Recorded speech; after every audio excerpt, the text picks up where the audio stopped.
विष्णु भक्त सदना कसाई की सच्ची कहानी। दोस्तों, किसी नगर में सदना नाम का एक कसाई रहता था। उसका मांस बेचने का व्यापार था। साथ ही वह भगवान विष्णु का बहुत बड़ा भक्त था। वह मांस काटते समय और बेचते समय दिन भर भगवान विष्णु का नाम लिया करता था। यह मैं काम रोज़ करता था। उसकी दुकान पर जो ग्राहक मांस खरीदने के लिए आते, वह देखते कि वह कसाई मांस काटता जाता तथा भगवान विष्णु का नाम लेता जाता। सभी ग्राहक एक दूसरे से कहते कि देखो, इसे मांस काटता और बेचता है तथा भगवान का नाम भी लेता है। एक दिन सदना कसाई किसी दूसरे नगर जा रहा था कि रास्ते में उसके पैर से एक पत्थर टकरा गया। वह पत्थर देखकर वह कसाई सोचा कि पत्थर तो काफ़ी अच्छा है, इस पत्थर से मैं मांस तोलूँगा। जब वह अपने दुकान पर पहुंचा तो पहले वह चेक करने लगा कि यह पत्थर कितने किलो का है।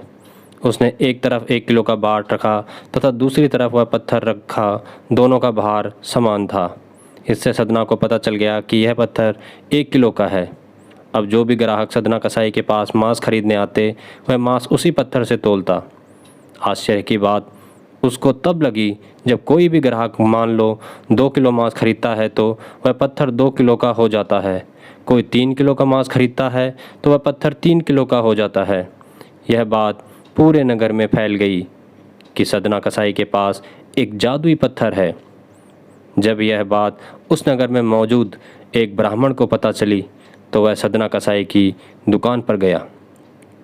सदना कसाई ब्राह्मण को देखकर बड़े आदर सत्कार के साथ बैठने को कहा तो ब्राह्मण ने सदना कसाई से कहा, मूर्ख, तू जिस पत्थर को साधारण पत्थर समझ रहा है वह स्वयं शालिग्राम है, जो कि भगवान विष्णु का ही एक स्वरूप है। वह कसाई आश्चर्यचकित हो गया और कहने लगा कि हे ब्राह्मण देवता, आप इन्हें अपने साथ ले जाइए और इनकी सेवा करिए। मैं तो मांस बेचता हूँ। यह अपवित्र स्थान है। ऐसे स्थान पर इन्हें रखना सही नहीं है। ऐसा कहकर सदना कसाई ने वह पत्थर उस ब्राह्मण को दे दिया।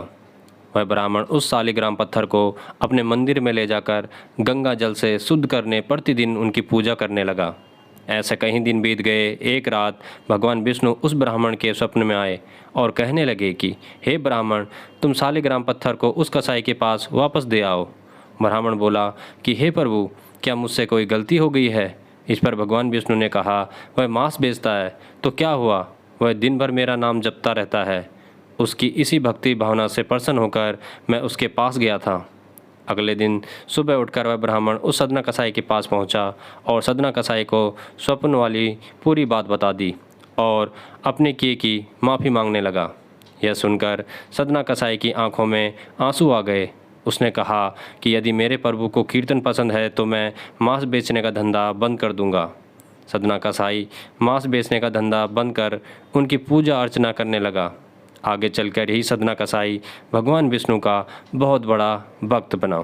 दोस्तों, अगर आपको ये कथा अच्छी लगी हो तो इस वीडियो को लाइक और शेयर करना बिल्कुल भी मत भूलिएगा। और अगर अभी तक आपने हमारे इस चैनल को सब्सक्राइब नहीं किया तो चैनल को सब्सक्राइब करके बेल आइकन को प्रेस करना मत भूलिएगा। जय श्री हरि।